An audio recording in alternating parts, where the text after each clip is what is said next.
বাংলাদেশ জাতীয়তাবাদী দলের যুগ্ম মহাসচিব শহীদ উদ্দিন চৌধুরী অ্যানি সোমবার লক্ষ্মীপুর সদর উপজেলা পূর্ব বিএনপির দ্বিবার্ষিক সম্মেলনে বলেছেন, ১৭ বছর ধরে ইসলামী শাসনতন্ত্র আন্দোলন শেখ হাসিনাকে স্থায়িত্ব দিয়েছে।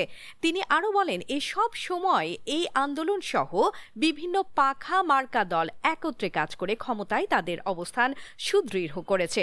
বিশেষ করে ২০১৪, ২০১৮ ও ২০২৪ সালের জাতীয় নির্বাচনে এই দলগুলো হাসিনার শাসন ব্যবস্থাকে সহযোগিতা করেছে, যা দেশবাসীর কাছে আরেকটি জাতীয় বেইমান হিসেবে গণ্য হয়। তিনি চরমোনাই পীরের রাজনৈতিক ভূমিকা নিয়ে তীব্র সমালোচনা করে বলেন, চরমোনাই পীর আসলে পীর নয়, ভণ্ড।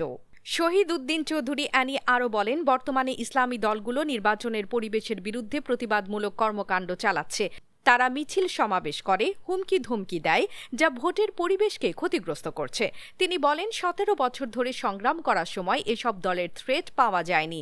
নির্বাচনী পরিবেশ সুষ্ঠু করতে হলে শক্তিশালী ঐক্য গড়ে তুলতে হবে।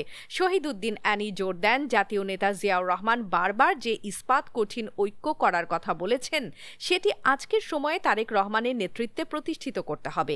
তিনি বাংলাদেশের সব জাতীয়তাবাদী শক্তিকে ঐক্যবদ্ধ হওয়ার আহ্বান জানান, যাতে দেশের গণতান্ত্রিক অগ্রগতি রক্ষায় সফল হওয়া যায়।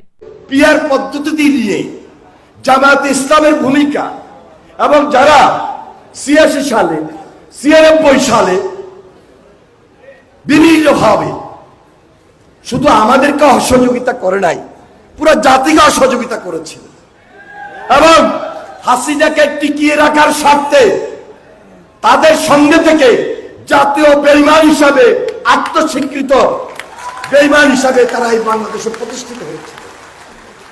সর্বশেষ মনে রাখেন, এই যে ১৭ বছর এই যে ইসলামী শাসনতন্ত্র আন্দোলন,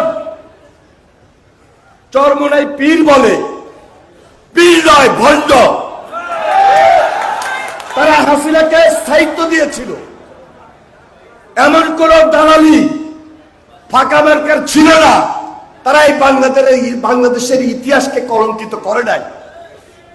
২০১৪ নির্বাচন বলেন, ২০১৮ নির্বাচন বলেন, ২০২৪ নির্বাচন বলেন, হাসিনাকে সহযোগিতা করে হাসিনার স্থায়িত্ব বাড়িয়ে দেওয়ার ক্ষেত্রে এই চরমোনাই পীর, এই ইসলামিক শাসনতন্ত্র আন্দোলন, এই ফাঁকা মার্কা ছিল বাংলাদেশের মানুষের আরেকটা জাতীয় বেঈমান হিসাবে চিহ্নিত।